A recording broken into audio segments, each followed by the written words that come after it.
কাউকে কিছু না জানিয়ে কোরবানির পশুর বর্জ্য অপসারণ কার্যক্রম দেখতে রাজধানীর বিভিন্ন এলাকা ঘুরে দেখেছেন প্রধানমন্ত্রী তারেক রহমান। শুক্রবার বেলা ২টা থেকে সন্ধ্যা ৬টা পর্যন্ত প্রায় ৪ ঘণ্টা ঢাকার বিভিন্ন এলাকা পরিদর্শন করেন তিনি। এ সময় গাড়ি চালিয়েছেন প্রধানমন্ত্রী নিজেই।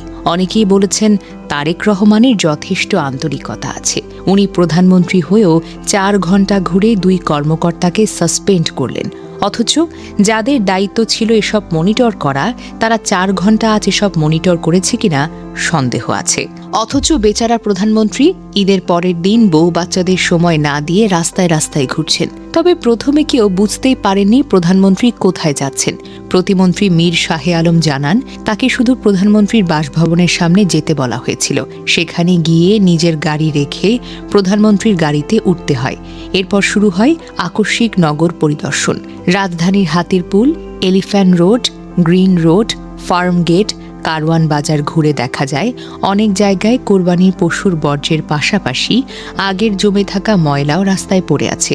কোথাও কোথাও দুর্গন্ধে সাধারণ মানুষের চলাচল যেন কঠিন হয়ে পড়েছে। ড্রেনের মুখটা বন্ধ হয়ে পানি জমার ঘটনাও নজরে আসে।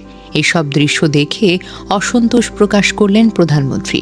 সঙ্গে সঙ্গে দায়িত্বে অবহেলার অভিযোগে ২ আঞ্চলিক নির্বাহী কর্মকর্তাকে জনপ্রশাসন মন্ত্রণালয়ে ন্যস্ত করার নির্দেশ দেওয়া হয়। দুজনেই উপসচিব পদমর্যাদার কর্মকর্তা। পাশাপাশি তাদের বিরুদ্ধে বিভাগীয় ব্যবস্থারও নির্দেশ দেওয়া হয়েছে। ঘটনার পর সামাজিক যোগাযোগ মাধ্যমে ব্যাপকভাবে আলোচনা শুরু হয়েছে।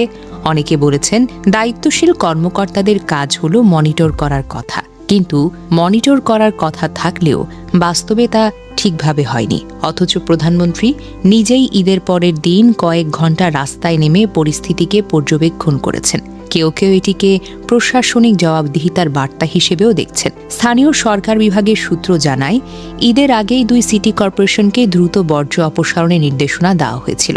সাধারণত রাজধানীতে কোরবানির পর কয়েক হাজার টন বর্জ্য তৈরি হয়। সিটি কর্পোরেশনগুলো দাবি করে ১২ থেকে ২৪ ঘণ্টার মধ্যে অধিকাংশ বর্জ্য অপসারণ করা হয়। তবে এবারের আকস্মিক পরিদর্শনে কিছু এলাকায় সমন্বয়হীনতা ও অব্যবস্থাপনার চিত্র সামনে আসে।